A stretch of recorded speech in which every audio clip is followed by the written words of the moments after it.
J'avais envie de vous parler de l'horoscope, comment ça marche et surtout comment se construit un horoscope.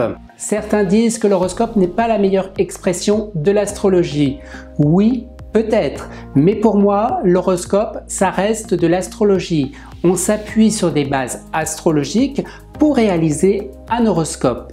Certes, l'horoscope tel qu'il est représenté ne remplacera jamais un thème personnalisé que vous pourriez faire réaliser auprès d'un astrologue. Il faut savoir que tout le monde s'intéresse de près ou de loin à l'astrologie. Ça n'est pas un hasard si dans les médias on parle d'astrologie, on parle d'horoscope, qui d'ailleurs remporte un large succès. On lit tous ou on écoute tous d'une manière plus ou moins attentive à ces horoscopes. Lorsque je prépare un horoscope, j'essaye de faire de l'astrologie évolutive. J'essaye de voir si le bélier, le taureau, gémeaux, le verseau, quelle sera la planète dominante, quelle sera la tendance dominante, est-ce plutôt l'amour, le travail, les finances, la vitalité. J'essaye d'interpréter ce langage astrologique tout simplement par des mots simples afin que chacun s'y retrouve dans cette ambiance.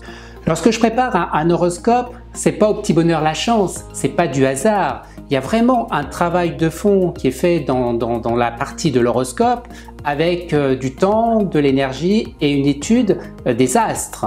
Alors concrètement, comment ça se passe? L'astrologue utilise les éphémérides, qui est vraiment la Bible des astrologues, et dans cette Bible, on retrouve toute la position des planètes chaque jour. Je vais surtout axer mes prévisions sur les planètes dites rapides, celles qui bougent tout le temps. On va penser au Soleil, à la Lune, à Vénus, à Mercure, à Mars également, pour réaliser ces prévisions. Je vais surtout regarder dans quel signe se trouvent ces planètes et surtout comment elles sont reliées les unes entre elles.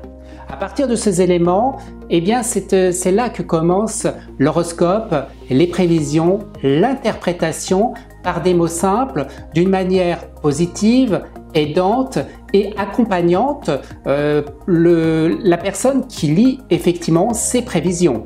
Quel que soit le signe, j'accorde toujours une grande importance à la rédaction de ces prévisions. Là, vous savez tout sur l'horoscope, comment ça marche. Vous aurez peut-être une autre vision de l'horoscope en lisant les prochaines prévisions.